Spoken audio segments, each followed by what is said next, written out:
کامل اور ناقص میں کیا فرق ہے؟ میں جو بیان کروں گا وہ قرآن اور حدیث کے مطابق بیان کروں گا۔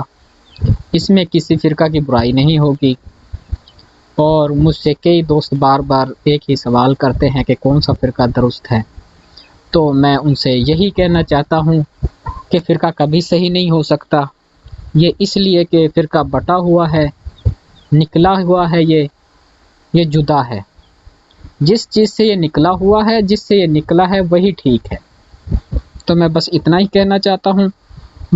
مزید جو لوگ ہدایت کے طلبگار ہیں، قرآن کو باقاعدہ ترجمہ کے ساتھ پڑھیں، تو فرقہ بازی میں پڑھنے کی آپ لوگوں کو ضرورت نہیں۔ انشاءاللہ آپ کو دین کی سمجھ آ جائے گی۔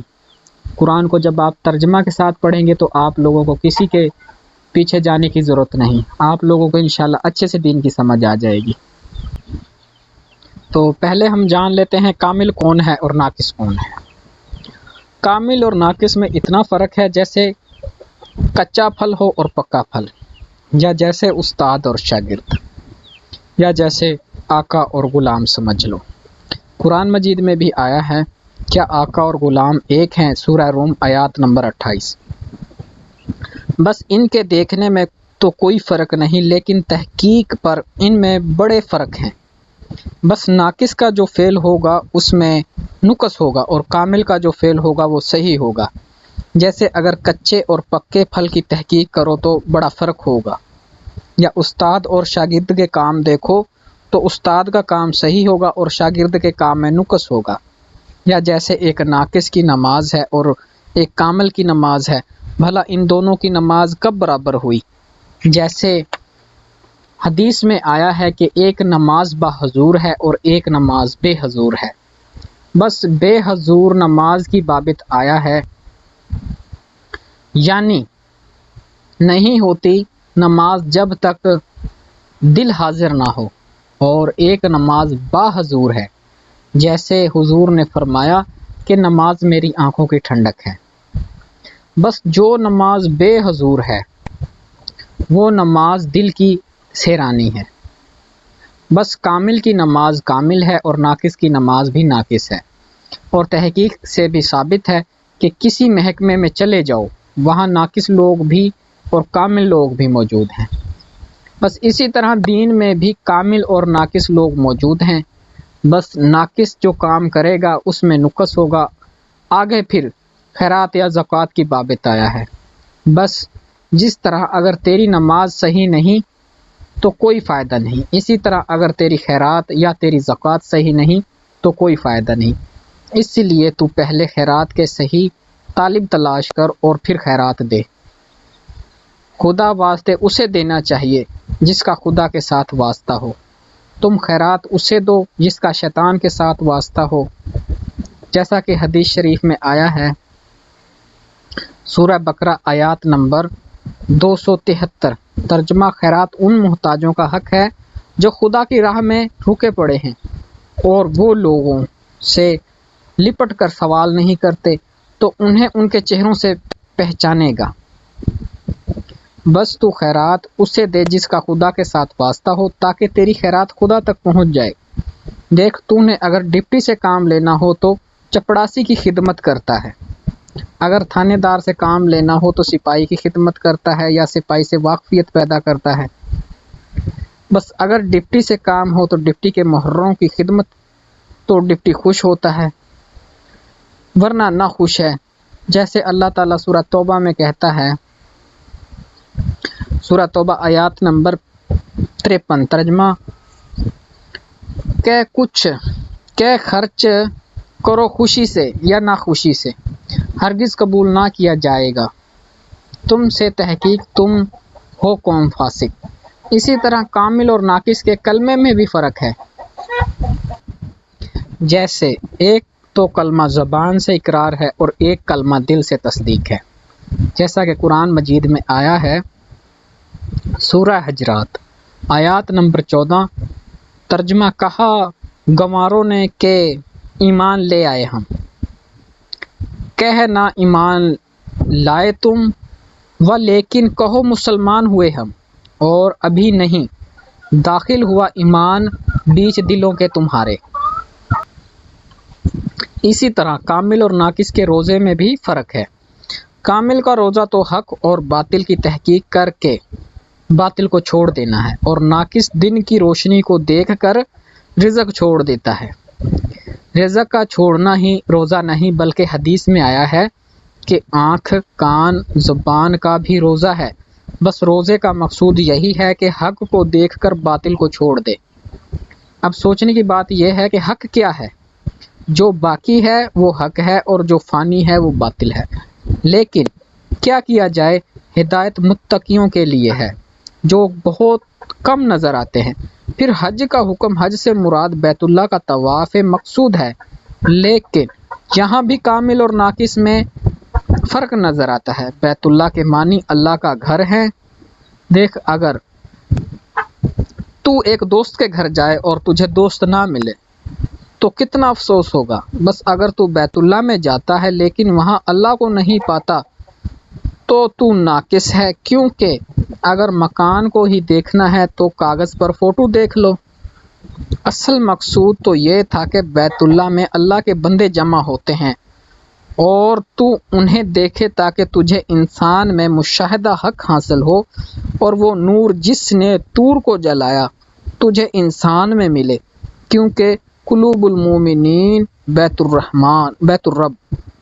بس کعبہ میں جا کر مکین کعبہ کو دیکھ، پھر دیکھ کہ ظاہر میں بھی بیت اللہ کی چابی انسان کے ہاتھ میں ہے۔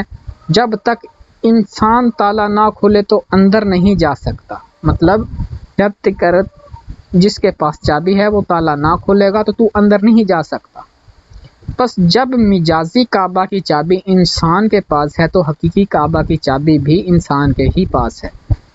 بس تو انسان تلاش کر جس کے پاس حقیقی کعبہ کی چابی ہوتی ہے۔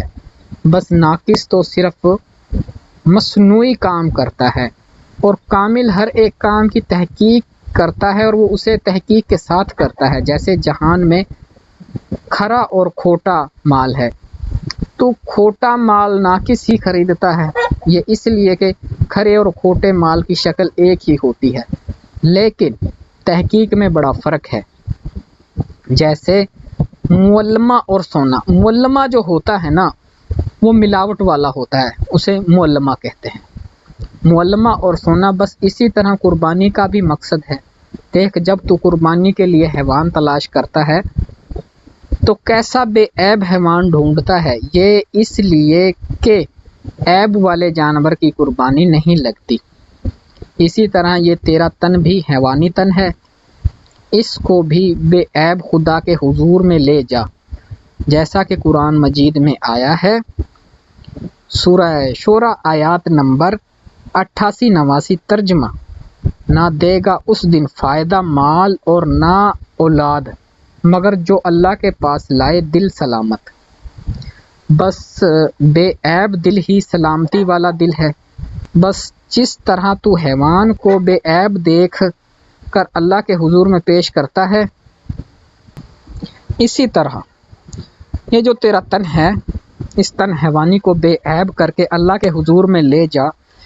اسی لیے تو وضو کا حکم آیا ہے۔ بس پہلے وضو کر، پھر اللہ کے حضور پیش ہو۔ بس وضو کا مقصد یہی ہے، جیسے قربانی والے حیوان کے سارے اعضاء بے عیب دیکھتے ہو، ایسے ہی اپنے سارے اعضاء بے عیب دیکھ کر اللہ کے حضور پیش ہو جاؤ۔ بس اعضاء جو ہے نا، انسان کے اعضاء دھونے سے بھی یہی مقصود ہے کہ تیرے اعضاء بے عیب ہو جائیں۔ بس کامل اور ناقص کی قربانی میں بھی فرق ہے۔ بس کامل تو اس حیوان کے ساتھ اپنے حیوان کو بے عیب کر کے حضور میں جاتا ہے، اور ناقص صرف قربانی کے حیوان کو ٹھیک ٹھاک کر کے اپنے حضور میں رکھتا ہے۔ اس طرح کامل اور ناقص میں بڑے فرق ہیں۔ بس اللہ کو گوشت کی ضرورت نہیں، بلکہ تیری نیت کا دیکھنا مقصود ہے، جیسا کہ اللہ تعالیٰ سورہ حج میں فرماتا ہے۔ سورہ حج آیات نمبر 37 ترجمہ: ہرگز نہ پہنچے گا اللہ کو گوشت ان کا اور نہ لہو ان کا، لیکن پہنچے گی اس کو